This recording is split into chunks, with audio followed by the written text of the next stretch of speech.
Hi guys, I'm Sky from Miss FQ and today we're going to do the first episode of Girl Talk with Abby Plested.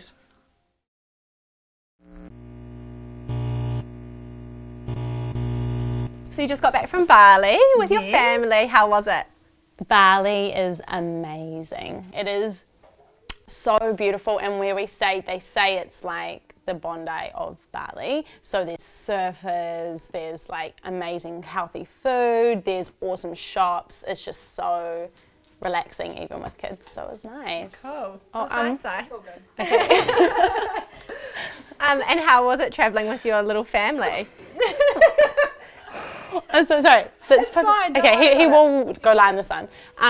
It was travelling with my family was actually very needed.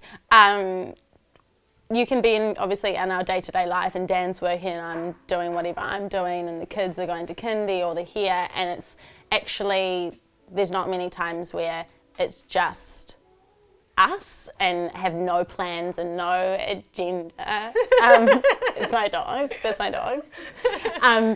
No, do you know what you're doing? And you just can hang out, and I can actually spend quality time with the kids. It seems weird to say that because I'm here with them, but I get so busy cleaning or doing whatever I have to do and don't always sit and play with them. Whereas on holiday, that's all you do, which is, so it was needed. You know, you and I have spoken about this a couple of times before, about how people look at, you know, like Instamums on social media, and they think that it looks really glamorous and really fun. Like, you know, obviously you've said it's the most amazing thing that's ever happened to you, but what kind of is the reality of being an Instamum? There is pressure behind that because every day people are looking into your world, and so I guess people look and say, oh, it's so easy, or you're like got such a fun life every day. They think my life is fun every day. They think I'm just joking around, I'm happy, I'm positive, my kids are well behaved, they're well dressed, I'm well dressed. There's days where I am in my track pants and just like doing cleaning. Like probably most days I'm doing cleaning. Actually every day I do cleaning and dishes every day, and so it is pressure to always post things or keep people updated because you have put your life out there, that you actually do have a responsibility to just kind of keep that up because people have connected with you and built a relationship with you. Although it's over social media, they expect to still connect with you. Yeah. And so you do feel that pressure, but it's just normal life. Just with however many followers I have added on. And what would you say to those girls who do think that it is super glamorous? I would say you're wrong. It's not.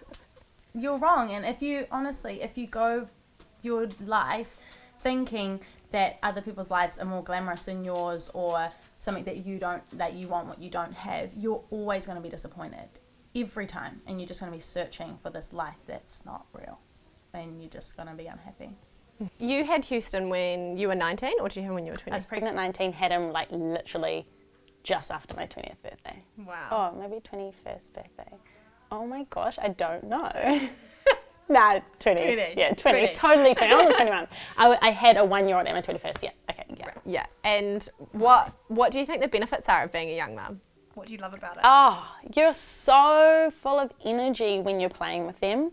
Like the times that I do play with Huey, I am like all about it. I am wrestling with him. I'm on the ground.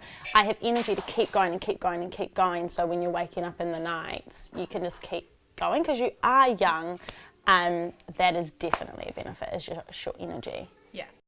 And what do you think are the tricky things about being a young mum?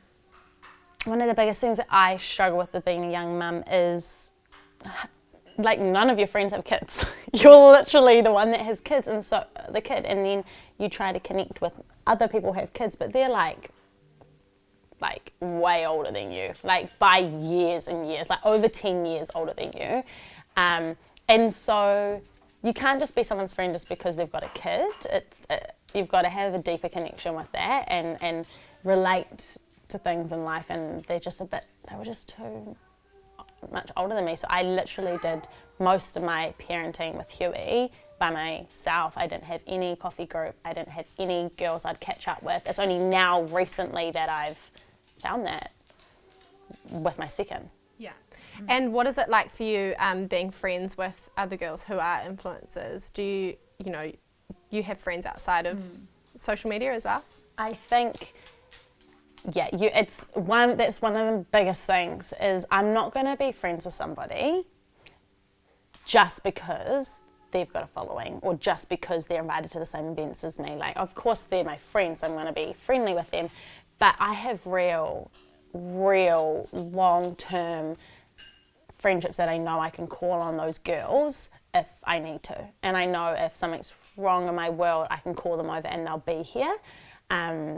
Whereas if you don't have that and all you have is surface level friendships, a small chat, you're just going to be disappointed and unhappy. So I think that's the biggest trap to not fall into from an influencer's point of view.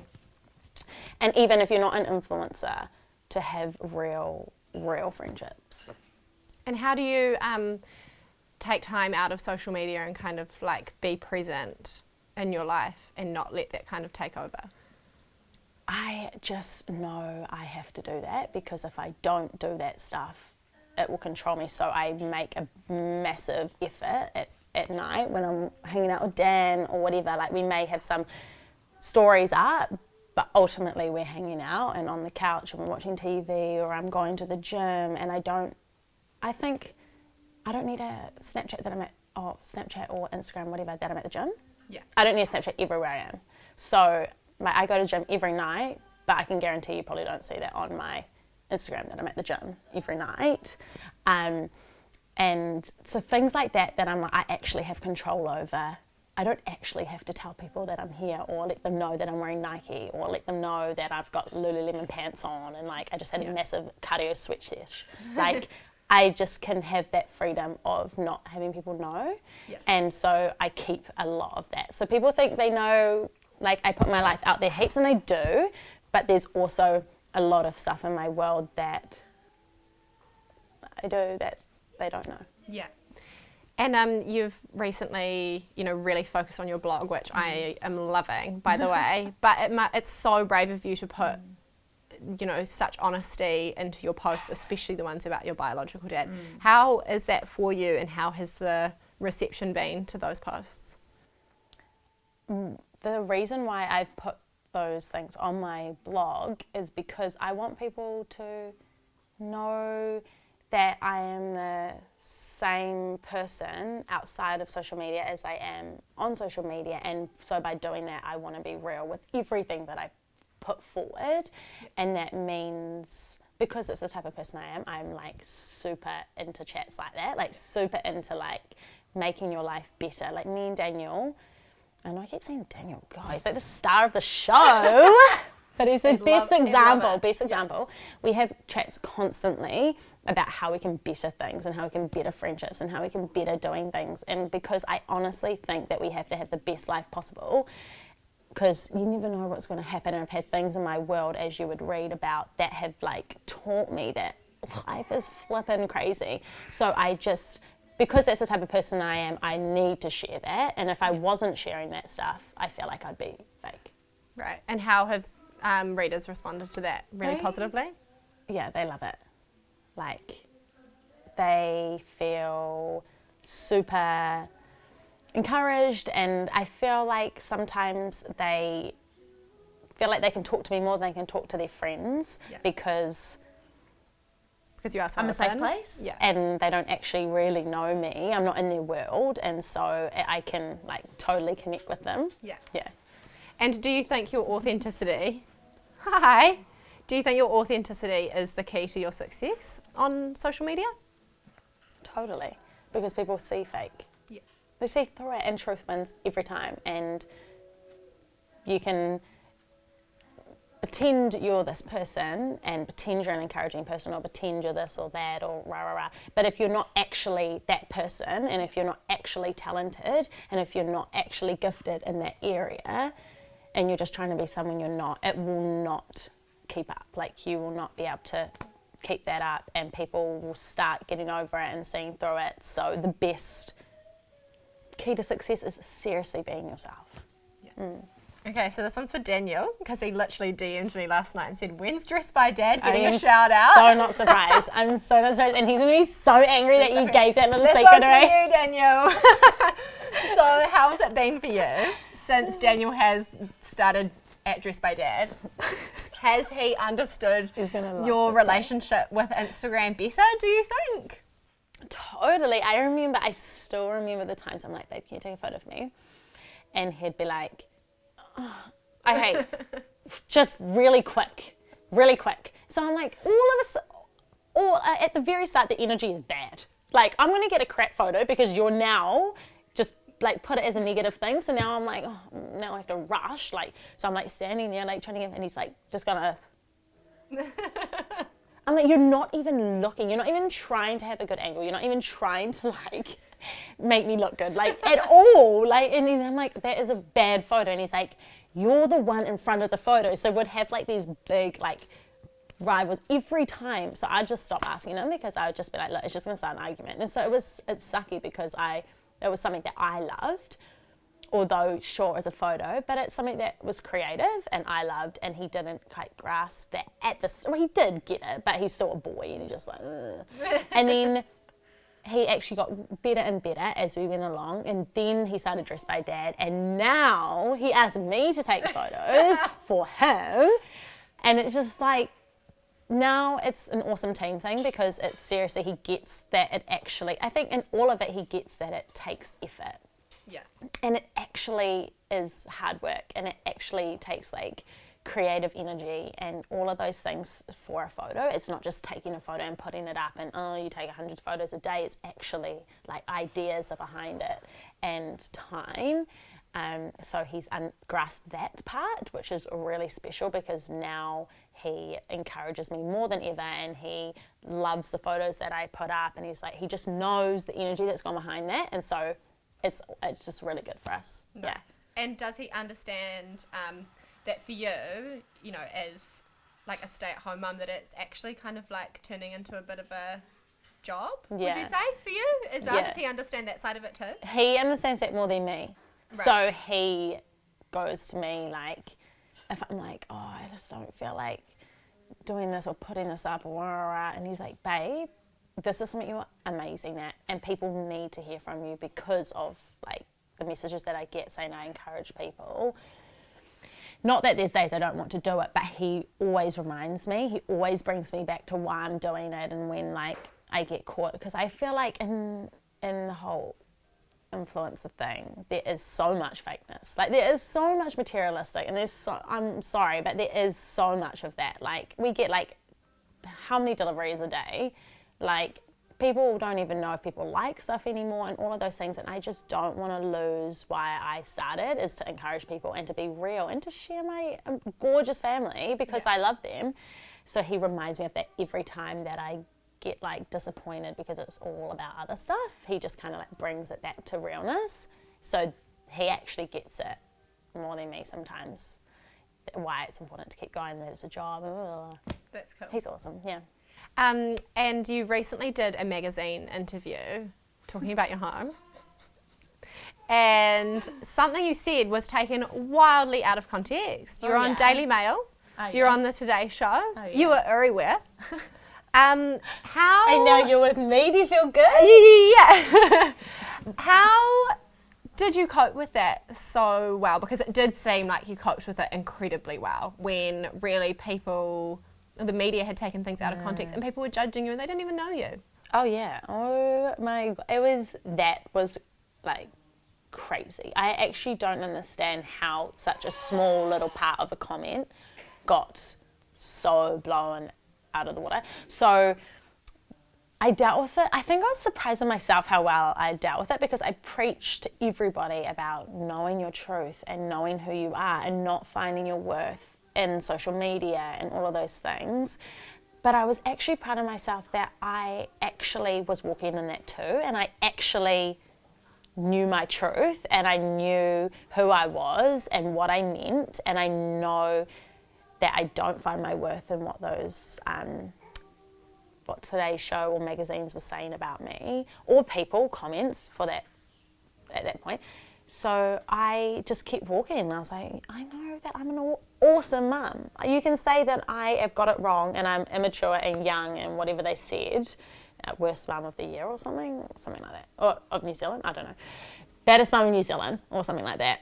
I knew that I was not, and so it didn't get to me. Of course, I had some tears, definitely, just due to how overwhelming it was that people were like bombarding me. I had so many news hubs wanting me to come on the news. I'm like, I'm not doing that. Like, this is ridiculous. There's like people dying, and you're trying to interview me about a little part of a comment about my kids. Like, this is ridiculous. So I think in all of it, I knew my truth, and I was super proud of myself. I'm super proud of myself that I actually practice what I preach. Amazing. And how do you deal with the controversy and haters, or those people who do criticize or judge day to day? Like, how do you deal with that? Again, because I don't find my worth, honestly, people have asked me multiple times if social media, I'm sorry about my dog, if social media was wiped away, how would I feel? Because obviously all my followers would go, or my connections with people would just go like that. But that's the thing. If it was honestly wiped away, the saddest thing I would be sad about is my photos. Really, I know there's everything like that. But of course I still love the connections that I have with people over there and all of that, but I just don't find my worth in it. It's not my life. That's an extension of my life now. And I don't live for Instagram. And so when people say bad comments, or they have random something to say to me, I'm like, honey, you choose to follow me. And if you don't want to follow me, that's fine. Don't follow me. Don't follow me. I'm putting it up here not for you, but for people who want to follow me. So, but I actually don't really get that much hate, if I'm honest. I don't think I've actually got one message. Now they're going to start flooding it, aren't they? No, I'm saying that. Oh, she's got it too good. No. I don't think I've got one message that has really discouraged me. Obviously, I have people being like, oh, you shouldn't put your kid on a seat there. You shouldn't do this. You shouldn't do that. That's actually, you shouldn't be feeding it. But it's kind of, those people just are kind of, and I feel like sometimes in their heart they're trying to be kind. They're just trying to help me. They're not actually trying to be mean. Yeah. They're just trying to be like, oh, careful. But I'm actually okay. Thanks. You're okay. I'm all good. And this series is called Girl Talk. So what do you want to tell millennial girls? Oh my gosh, there's so much that I would want to tell them. You can tell them it all. We got all the time. I think my biggest thing would be the sun will always shine again. So when things are super hard, the sun's always going to shine again. It's always going to be okay. The world is not ending because your boyfriend broke up with you. The world is not ending because you think you're fat. The world is not ending because you didn't get enough likes on your social media, or you don't feel as good as somebody else. The sun is going to shine again. And my biggest thing that I tell everyone is it's so important that we know our truth, whether it's on social media or in life, anywhere you are, because otherwise you're just gonna feel lost. And it's so important to know what you stand for as a person and what you love and what fills your cup up, and do those things. I say honestly, even though this is Daniel again, when we talk about it in our marriage, we have to fill each other separate cups up. He has to do things that he loves, I have to do things that I love, or we're not going to be the best together. And so going in life for those girls, you have to do things that make you so passionate, or you're just living in routine every day and you're just doing day to day, and then life gets away with you and it's been a couple of years and you haven't had anything really that you love. And so it would be knowing your truth, the sun will shine again, and also expectation of how you think other people are living. People think that my life is glam, or whatever I don't even know if they think it's glam, but if they think it's happy and stuff all the time. There's times I'm ripping my kids' heads off. I'm like, get upstairs like this. And there's times where I'm disappointed in Daniel and we argue, and there's times where I'm like, the dog is too much and 2 kids is too much and I don't get any time for myself and all those things. Like, there's times where I'm like that, of course. So it would be silly to go through your whole life thinking that everybody else are happier than you are, because it's just not correct. Yeah. Cool. That's it, I think. Oh, and you're pretty, and